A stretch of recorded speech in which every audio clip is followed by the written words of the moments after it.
sur 13 épisodes, il y en a énormément où il y a des gros problèmes de plans, de faux raccords, il y en a énormément. Maintenant, je vais le dire, c'est nul. Voilà. C'est pas bien. Je sais pas pourquoi je n'arrive pas à m'arrêter. Justement, j'ai peur que ça soit un peu trop ta copie 2. On forme un duo plutôt intéressant. C'est même le point fort, je pense, du manga, c'est ce duo.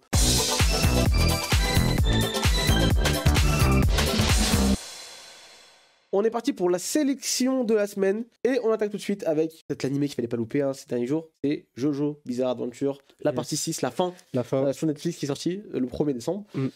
Kai, qu'en as-tu pensé du coup? Alors moi je me suis préservé, j'ai découvert complètement la fin de cette partie. Donc déjà tout le foutoir que Netflix a foutu avec la diffusion de Stone Ocean, c'était ça a foutu un bordel pas possible au niveau de la prod. On l'a vu tout au long de la saison, la 3D qui a été utilisée à outrance, et là plus que dans les parties précédentes qui ont été diffusées, enfin postées, c'est vraiment une partie où la prod elle était vachement bancale, je trouvais. Ouais, merde.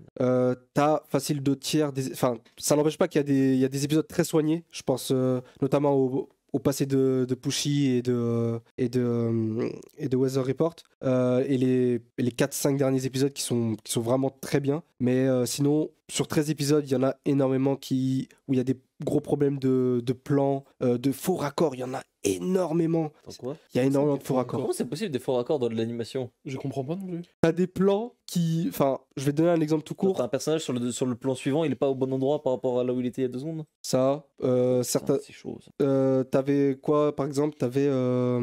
J'ai pas envie de trop spoil, mais genre t'as un épisode où t'as un ennemi qui vole un truc, il se barre en courant, Jolyne est à terre, le plan d'après, elle l'attrape, comme s'il était à 5 cm de lui. Bizarre. C'est... Et c'est pas... Le storyboard est foiré un peu. Il y en a pas mal comme ça, mais ça n'empêche pas que... Je sais que la prod est très compliquée. Ouais, c'était très compliqué pour cette partie. Ouais, Golden Wind, c'était pas simple, je crois. Golden Wind, c'était... ils étaient généreux avec la prod de Golden Wind. Ouais, mais de ce qu'on avait entendu, je crois que c'était. Ça cravachait, mais c'était. c'était. Kenarto qui nous en avait parlé, non? C'est Kenarto qui avait fait un cut ou deux sur Golden Wind où il disait que c'était un peu le bordel, je crois. Pas Mehdi, plutôt. Non, je crois pas. Non, parce que Mehdi ne savait pas d'autre chose, je crois, de MHA. Bon, bref. Mais du coup, la conclusion, c'est vraiment fort ce que. Pourtant, on m'a prévenu, en fait, et. Ah, tu t'es pas fait spoiler? Je me suis pas fait spoiler la fin. Ouais. Et j'arrive pas à croire. Enfin, j'y pense en fait depuis un jour ou deux, et de vivre cette page qui se tourne, c'est assez incroyable. Et Araki est trop fort en fait pour ce truc là à la fin. C'est la fin de Jojo, ouais. On peut le dire. C'est une fin, c'est une vraie fin. C'est vraiment une fin de quelque chose, et j'ai qu'une hâte, c'est de découvrir la suite. Pour ce qui est des personnages, surtout Weather Report, ça m'a beaucoup marqué son passé. C'était vachement fort, je trouvais. Globalement, les personnages, c'est pas ceux qui m'ont le plus plu de toutes les parties de Jojo. Ouais. C'est pas mon cast préféré, mais c'est vrai que Pucci et Weather Report, ils m'ont vraiment marqué. Même Jolyne en soi. Pardon. J'ai vraiment aimé la prota et son évolution. Franchement, j'ai pas encore regardé moi j'ai lu le manga il y a quelques temps, et j'ai quand même regardé peut-être la moitié de l'animé là déjà. Je pense que je finirai l'animé dans l'avion, c'est quoi demain. Je me mettrai, je vais le télécharger sur Netflix. Je le finirai parce que en vrai ça m'intéresse de voir ce qu'ils ont fait sur la prod, sur la fin, sur la deuxième moitié, on va dire, de la série. Mais franchement tant mieux que les gens aient pu découvrir un petit peu cette fin. Et mention spéciale à comment ils ont adapté les dernières pages. Enfin, ils ont vraiment fait comme le manga en fait. C'est une dingue. Enfin, en fait, tu le sens, visuellement ça claque en tout cas. C'est plutôt très bien. Asumine, est-ce que tu vas nous parler de quelque chose aujourd'hui? Qu'est-ce que tu parles de quoi là? Ouais, moi je vais vous parler de Lookism, parce que j'ai commencé ça, je n'arrive pas à m'arrêter. Tu lis du coup? Ouais, je lis. L'animé est pas sorti ici? Peut-être l'épisode 1? Je crois que l'animé a commencé, je suis pas sûr. Il avait été retardé. C'est un webtoon du coup. Ouais, petit synopsis. On suit Park Young-suk, qui est un petit gros qui se fait bully par les gangsters de son lycée, qui le forcent à faire Pikachu. Sauf qu'à un moment, il va faire Pikachu. Ouais, ça dit fais Pikachu, et il fait Pikachu. C'est vraiment pas une blague. Est-ce que tu peux définir faire Pikachu, s'il te plaît? Je veux pas comprendre. Il se met à 4 pattes et il crie Pika. Ouais, donc vas-y, continue. Ouais. Du coup, à un moment, il en peut plus et il décide de changer d'école parce qu'il se fait bully. Et du coup, il change d'école et il est là, il pleure chez lui et tout. Il se dit j'aimerais trop être beau gosse. Et tu sais pas pourquoi. C'est là où j'en suis, ça n'a pas encore été expliqué. Je sais pas si ça T'as l'est. combien de chapitres là? Je suis. Je suis en train de checker sur C'est sa quoi? application. Je vais te dire, je suis à combien de chapitres? Ça sera plus rapide que ça. Alors, historique, je suis au chapitre 137. Donc l'équivalent de 5 chapitres pour un manga. Il y en a 300. C'est... Attends, t'as la moitié du manga, il y a toujours pas de. Ok, soit. Du webtoon, Et en gros, on sait pas pourquoi, il obtient un deuxième corps d'un beau gosse. 1m80, trop beau, musclé, trop fort. Maintenant, je vais le dire, c'est nul. Voilà. C'est pas bien. C'est pas bien. C'est pas bien, c'est nul. Et je sais pas pourquoi je n'arrive pas à m'arrêter. Genre, c'est un webtoon fast food, genre. Je sais pas comment. Alors, c'est vraiment la définition du webtoon. Ouais, c'est ça. Oui, non, mais là, c'est encore plus. Ouais. Pour une récente. Genre, je sais pas comment t'expliquer, mais en fait, il y a de la baston, et la baston, c'est toujours la même chose. Ouais. C'est toujours les mêmes personnes qui se battent pour toujours les mêmes raisons. Des raisons débiles qui n'ont aucun sens. Mais alors pourquoi t'accroches autant? Enfin, pourquoi t'es obligé de lire la suite? Je sais pas. Parce que ça se lit tout seul un peu, c'est ça? Et Oui, du coup, mais genre, je trouve ça trop nul et j'arrive pas à m'arrêter. Tu vois TikTok? Wow, la bonne comparaison, c'est un truc. Je comprends totalement. Enfin, des fois, je suis en train de faire pendant 2 heures, je me dis putain, mais j'ai vraiment perdu 2 heures dans cette merde. Ouais, voilà, c'est ça. En gros, là, au milieu, c'est le deuxième corps du mec. Au Après, milieu, le mec ok. tout à droite, il s'appelle Vasco. Je le trouve vraiment cool, mais c'est tout. Ok. Le Vasco, c'est un mec qui s'était fait bully et qui, lui, s'est créé un corps pour devenir fort. Voilà, Donc c'est le personnage, si le manga avait été. Enfin, si le webtoon avait été intéressant. c'est Ouais, ça il est juste débile. Ok. Ah, ok. C'est juste un attardé mental. Vraiment. Genre, premier degré. Ça a l'air trop nul. Mais- Déjà, quand on avait vu le premier trailer, je sentais que ça avait l'air naze. Mais là, Mais c'est chaud je- quand même. Hein. Et en plus, genre, on m'avait recommandé ça quand j'avais fini un autre webtoon, ça s'appelait Omniscience Reader Viewpoint. C'était Mile qui m'avait recommandé ça. Elle est à fond dedans. Et j'ose pas lui dire. Donc j'en profite. Voilà. La reco maléfique. C'est- Ouais, mais on peut pas toujours lire des trucs bien. Mais je sais pas pourquoi, je n'arrive pas à m'arrêter. Quelque part, la mission est réussie. Si tu continues à lire, c'est que. Je sais pas si. La mission commerciale. est En fait, réussie. pour moi, c'est lunaire de lire un truc que t'aimes pas. De continuer à lire et d'avoir J'ai envie. énormément de mal, même les animés, genre, j'aime pas. Je sais qu'il y a des gens, je le faisais un peu au début, tu vois, mais si au bout de 3 épisodes, même au bout d'un épisode, si je trouve pas ça bien, En drop. vrai, Pourtant, t'as lu Tokyo Revenger jusqu'à la fin. C'est t'as aussi lu particulier. Black Clover. Une mais- relation un peu toxique avec Tokyo C'est Revenger. On a ça, compris, on a Revenger, compris. j'y croyais, je me suis attaché au truc. C'est la meuf toxique que t'aimes bien, mais. Mais en fait, c'est pas. Non, mais elle va changer. Elle est pas comme les autres. Elle m'a pas trompé, elle m'a pas trompé. Mais en fait, le truc, c'est pas que je trouve ça vraiment nul à chier, tu vois.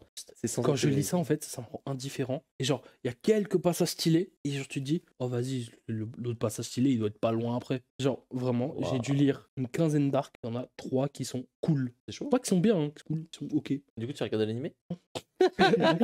Si on te paye pour que tu regardes l'anime. Ah, c'est différent. Mais et encore, Dosé, et encore, je sais pas. Tu es un vendu. Non, Ouais. je sais même Dis-le, ouais. je sais même pas si je regarde l'animé. Bon, donne un peu quand même. Ça dépend combien, quoi. Ouais, beaucoup quoi. Et- Alex Zella, tu vas nous parler de quoi, toi, aujourd'hui? Moi, je vais parler de Ishinose Family Mortal Sin, donc la nouvelle série de Tizen 5, là, qu'il a commencé dans le Tizen Go. Il a commencé dans le Jump. Donc, pour ceux qui ne savent pas qui est Tizen, c'est juste un des auteurs les plus prometteurs actuellement. C'est celui qui a fait Ta Copie, donc qui sort bientôt chez Pika, je crois. Ça sort en janvier, avec un petit coffret, avec un one shot et tout, donc ça va être stylé. Donc, Ta Copie, moi, j'avais adoré. Donc, quand j'ai vu qu'il avait fait une nouvelle série, je me suis dit, ok, go, faut voir ce que ça donne. Et c'est très bien, mais on va voir un peu parce que j'ai quelques petites réserves sur quelques trucs. Donc en fait, on suit la famille Ichinose, particulièrement pour l'instant, en tout cas Tsubasa, le fils aîné là qu'on voit là. Et en fait, c'est une famille qui part en vacances. Ils ont eu un accident de voiture et tout le monde a perdu la mémoire. Donc en fait, plus personne ne se souvient de qui est qui. Donc ils savent qu'ils sont une famille et ils savent que lui c'est le père, elle c'est la mère, machin. Mais voilà quoi, ça s'arrête là. Et du coup, en fait, ils jouent un peu à s'imaginer leur vie de famille pour essayer de se recréer en fait des souvenirs, pour essayer de retrouver la mémoire. Le problème, c'est que le moment où ils rentrent chez eux, où ils sont déchargés de l'hôpital, ils se rendent compte que finalement tout leur délire, toute leur imagination, c'était peut-être un peu plus beau que la réalité. La maison est désastreuse, tout le monde fait chambre à part, les parents, les grands-parents, et en fait au moment où chacun rentre dans sa chambre, qui se ferme à clé et tout, c'était super bizarre. Quand ils ressortent, plus personne se parle, l'ambiance elle devient bizarre et tout. Et du coup on va suivre en fait un peu ce personnage de Tsubasa qui essaye de se reconstruire, de trouver qui il est, en même temps qu'il n'a pas forcément envie, visiblement, de redevenir qui il était. Donc c'est à ce niveau-là, c'est assez intéressant. On retrouve un peu les thématiques qu'il avait abordées déjà dans Ta Copie, comme notamment, en tout cas pour l'instant, il y a un bon passage sur le harcèlement scolaire et tout. Mais justement, j'ai peur que ça soit un peu trop Ta Copie 2 pour l'instant. un peu avec ce côté, un élément un peu bizarre au niveau dessin, pareil, le fait que ce soit très ce côté mignon, joli et tout, c'est très rond, et au final ça cache des histoires sombres. Ça marche très bien, certes, mais c'est dommage de baser tout là-dessus. Et c'est pour ça que je suis assez curieux de voir jusqu'où ça va aller, s'il va s'intéresser aux autres personnages et tout. Parce que là, j'ai l'impression d'avoir un truc qui tient en 2-3 tomes pour l'instant. Peut-être que c'est l'ambition du truc, hein, comme pour ta copie. Mais je sais pas. C'est très joli, c'est très intéressant, c'est plaisant à lire. Mais ça manque peut-être. J'ai peur en fait que l'auteur s'enferme à son. Qu'un jeune auteur comme ça fasse 2 fois de rang un peu une histoire similaire. Ça risque de un peu l'enfermer dans son délire et qu'il tourne en boucle. Donc à voir ce que ça va donner. Globalement, évidemment, un Taizan très fort. Donc on conseille. Jeter un œil au moins pour voir ce que ça donne. Mais il y a un truc qui me fait me dire mince, peut-être que c'était trop tôt, peut-être que je sais pas. C'est un peu étrange. Par contre, c'est super joli. Super joli. Il y a de très bonnes idées de mise en scène et on sent d'ailleurs qu'il exploite vraiment bien, notamment les doubles pages, la gestion du fait de tourner ta page, l'effet de surprise quand tu tournes les pages et tout. C'est archi bien géré. Pour un auteur jeune comme ça, il y a un niveau de maturité en termes de BD qui est assez intéressante. Mais petite réserve sur l'histoire, non pas parce qu'elle est mauvaise, mais j'ai peur qu'elle soit déjà vue en fait sur ce que l'auteur a déjà fait. Donc bon, on verra toutes les semaines. Donc là, il y a 4 chapitres pour l'instant, je crois. Ok. Il y a son manga plus en anglais, comme d'habitude. Seulement en anglais, évidemment. La chanson. Moi, je vais vous parler de Trillion Game, le dernier petit bébé de Ikigami Sensei. Qui est sorti du coup chez les éditions Glénat il y a quelques semaines de cela. Le tome 2 est assez récent maintenant. On suit l'histoire de 2 personnages, Gaku et Haru, qui vont former un duo, ils se connaissent depuis le lycée, et leur but en fait c'est de créer une entreprise qui sera plus puissante, qui fera plus d'argent que les 3 plus grandes entreprises au monde, qui sont Google, Amazon et Facebook. En gros, eux ils veulent...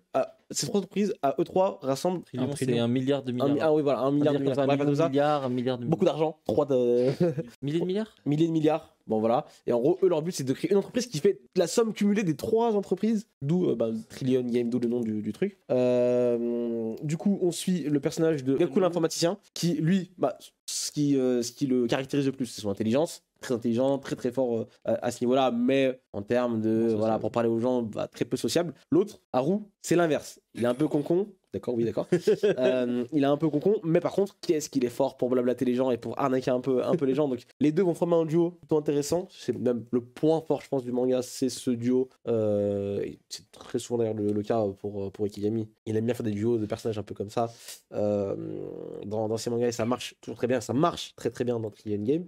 On va suivre du coup ces 2 personnages qui vont passer par plein d'étapes parce qu'en vrai, dès le début du manga, ils sont déjà plutôt riches. Ils arrivent à être riches assez rapidement, parce que leur but c'est pas juste d'être riche, c'est d'être les plus riches possibles. Et on va suivre du coup toutes les étapes, on va dire, pour y arriver. C'est plutôt intéressant. Je recommande vivement en termes de dessin, c'est Ikigami, donc c'est toujours très très bon. C'est particulier. Et ce qui est cool, c'est particulier parce que c'est très détaillé aussi dans le monde un peu de l'entrepreneuriat. Je trouve que ça explique bien beaucoup de choses. C'est ça aussi, ouais. Ça explique beaucoup de choses dans le monde de l'entrepreneuriat. C'est super intéressant. Franchement, c'est super intéressant en plus d'être bien documenté. Donc franchement, Trillion Game, moi je recommande. Je recommande très très fortement. Il y a 2 tomes pour l'instant. J'ai hâte de lire la suite parce qu'il y a aussi du coup Inagaki. Ouais. Enfin, j'ai cité Ikigami, mais Inagaki également qui est sur le manga. L'auteur de Stone, le scénariste de Stone et de Shield. De Shield 21, effectivement.